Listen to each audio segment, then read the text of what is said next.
here I want to present our system Cedos. So this system practicalizes the delay-tolerant mobile apps. And this work is done together with my colleagues and advisors in KAIST. So let's get started.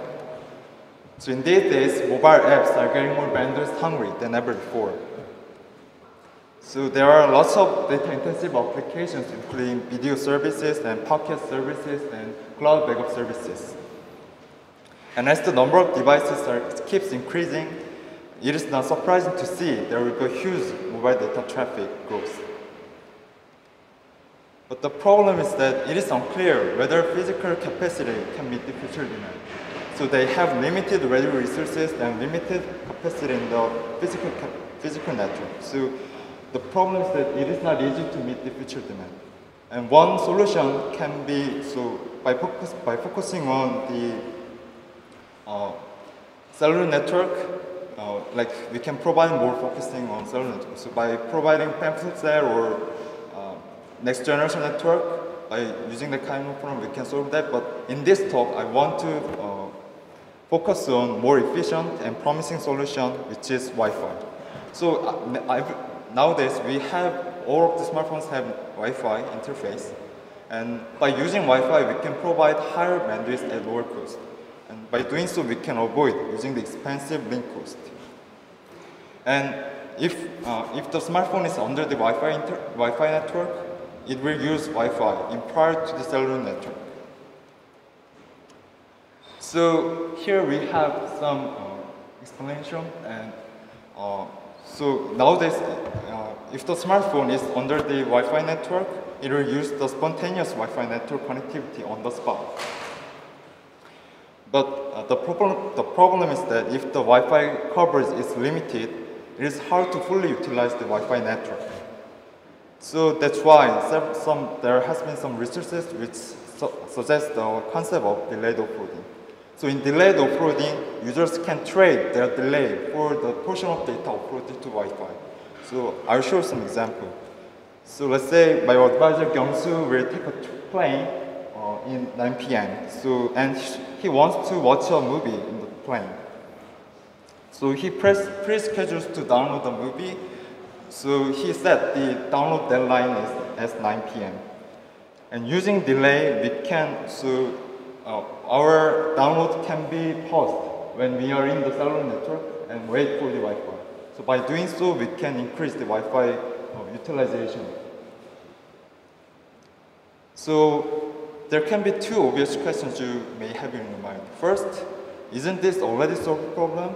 And second, can you use this fancy idea on our smartphones? But I want to ask you, how many more apps support this kind of delay-tolerant offloading options?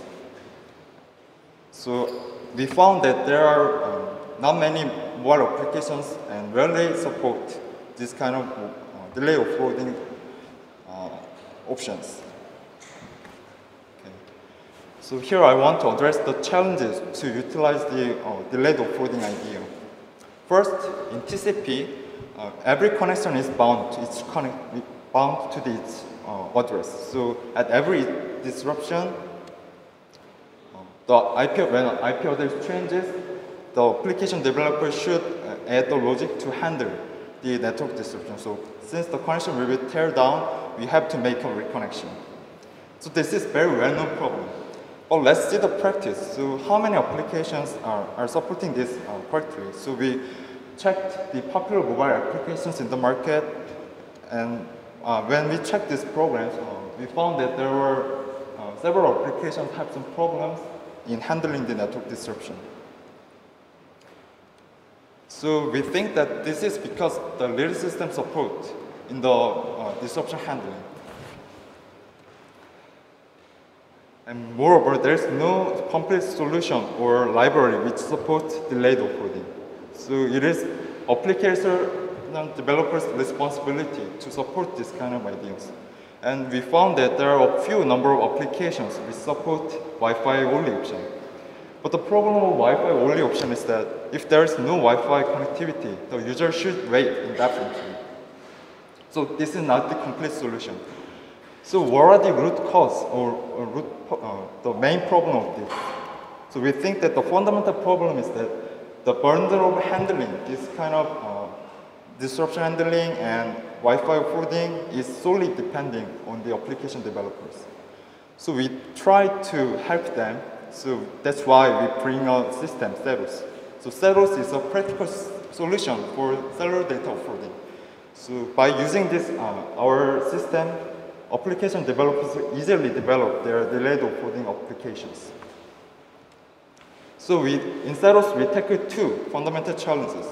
Because it is hard to handle network disruptions and delays at application layer, we support transport layer support of the disruption handling. And second, since it is hard to implement delayed Wi-Fi offloading in applications, we also provide offloading schedules which understand delayed offloading logics and help the applications to do that. And so on, and on top of that, we also provided some real-world applications to show our practicality. And here are the overall architecture of our system. So our Cedos system is basically built on the D2TP. So D2TP is a disruption and delay-tolerant transmission protocol. So it handles disruptions and delays transparently for the applications. And second, we also provide two kinds of schedulers for delayed offloading. So D2SCAD is used for static files, and D2BUF Manager is used for dynamic content.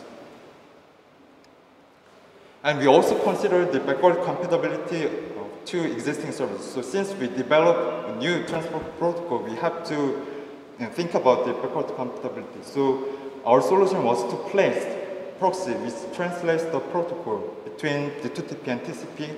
So by doing this, we can support backward compatibility. And let's see components one by one in more detail. So the D2TP basically allows disruption and delay tolerance, and by handling network disruptions, in the application's point of view, they have persistent connection even in the mobility bands. And how they support this? So the D2TP is just the same as TCP in the stationary events. But whenever mobility event happens, it will handle it. So key enabler for this is flow ID. So flow ID is a unique identifier for flow, which keeps persistent even in the mobility event. So let's suppose that there was a client who was attached to the cellular network with flow ID X and IP address A. Whenever the client was moved into the Wi-Fi network, his IP address will change to B, but flow ID will remain same.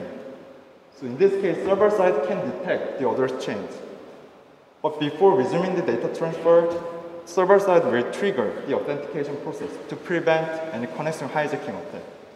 And after this server validates the client, they can continue the data transfer. So by using this mechanism, we provide a persistent connection even in the mobility events. And we provide two types of schedulers, as I said, so D2SCAD and D2BUF Manager. And the key idea of these two modules is to exploit users' delay tolerance and enable opportunistic Wi-Fi offloading. So let's see one by one. So first, D2SCAD is designed for delayed offloading for static files. So in Cedos, using our API, users can specify, I want to complete a 1 GB file download within 6 hours. And then the D2SCAD underneath the D2TP will handle this user's delay tolerance. So within the time, it will try to maximize the Wi-Fi usage. And in D2SCAD, we also consider multiple number of flows with different deadlines, and please check it in our paper in more detail.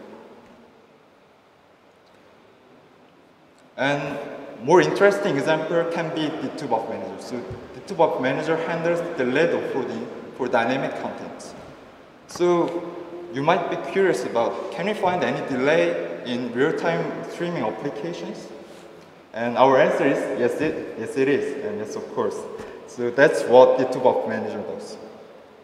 So the typical usage scenario of D2BUF Manager can be this. So there's a user who watches a streaming video in his subway train, but unfortunately, they have only Wi-Fi connection at near the stations. So in this case, they have only small fraction of time for Wi-Fi connectivity.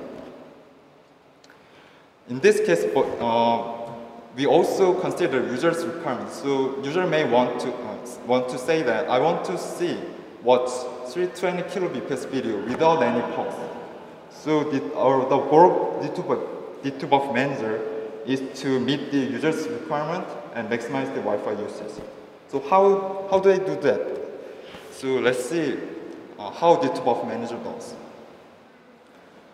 So the key idea of D2Buff manager is that we can delay transfer in the cellular network if we have sufficient buffer data. So let's see this example. So there was a client, so in this graph we show the amount of buffer data by time.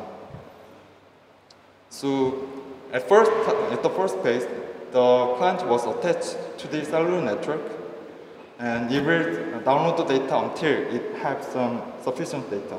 And if it decides that I have sufficient data, it will switch to the Wi-Fi network. And in the Wi-Fi network, it will try to scan for Wi-Fi APs, but in this case, unfortunately, there was only a poor Wi-Fi connections. So the buffer kept draining out, and then just before it is going to drain out, we will switch to the cellular network. And then we will do the same thing, and if we have sufficient buffer, we can try Wi-Fi connection. So by using this buffer algorithm, we can maximize this Wi-Fi usage. Then, what are the practical challenges here? Actually, there are two practical challenges. First, we experienced about several hundreds of milliseconds of switching time. So we have to provide consider this switching time. Second, when we going into the Wi-Fi network, we should allow the device to scan for Wi-Fi and try data transfer there. So within this period, we might not able to send the data. So that's why we have some buffer techniques. So we introduced two kinds of buffer thresholds. So the key idea here is that we want to make some buffer data before switching. So by doing so, we will try to avoid any buffer underrun. Okay. So our last component is D2 proxy, and it will work as protocol translation proxy. So it can be used for the incremental deployment. Okay, so we've done its design section, and let's see how our Cedos applications can work in the real-world systems. So in this slide, I want to show you the networking interface of the Cedos. So basically, for the socket function, it is very similar to the BSD sockets. So it is very easy to port existing applications. And on top of that, we have Cedos-specific APIs where the users can specify their delays. And we built the D2 ports based on Nginx, which is a web server, and we ported its web proxy module to use HTTP connections. And we ported several real-world applications, and we found that there was a minimal migration effort because there was, and even for these modified lines, since there is a one-to-one mapping between socket functions, so just by putting the HTTP in front of the socket function, it was very easy to port. And since there is no delay-tolerant packet downloader, we implement our own packet downloader, which is Redcast. So let's see where our real-world systems working in the real-world scenarios. So I want to first show you the video streaming case, and then user study with the delay-tolerant packet applications.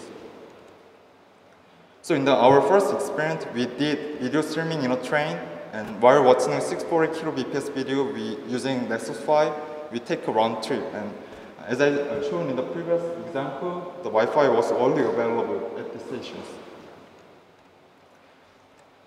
And we set the buffer threshold as like this, so it was enough to cover 300 milliseconds of interface switching time. And as a result, we found that there was no single pause during the playback. And what more good is that the Wi-Fi temporal coverage was like 11%. So even using this short period of Wi-Fi connection time, we could offload almost half of the traffic to the Wi-Fi.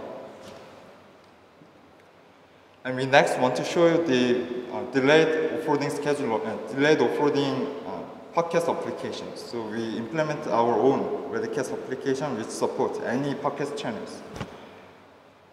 So one special feature of this application is to support watch layer. So using this button, users can specify their delays. And we did user study with 50 users in our campus for 8 weeks. And this shows the offloading ratio by users' delay. So in x-axis, we are showing how much delay the users were introduced. And in the y-axis, we show the offloading ratio. So as you can see here, if the user does not allow any delay, the offloading ratio was 79%. And we found that 2/3 of the users allowed some delay, and when they allow some delay, we could offload more than 90% of the traffic. And we want to next show you the user's behavior for delay selection. So in the first week, only 60% of the users selected delayed offloading, but as time goes by, they are more accustomed to the delayed offloading, so they allow more and more delays. So I think our solution is promising. And I want to, before concluding this talk, I want to compare our work to existing applications, existing solutions.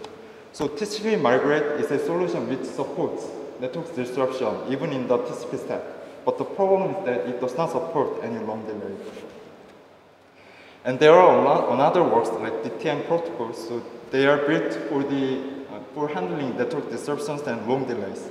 But the problem is that before sending the data, they have to bundle all the data so that we cannot support the dynamic content applications like video streaming applications using DTM protocols.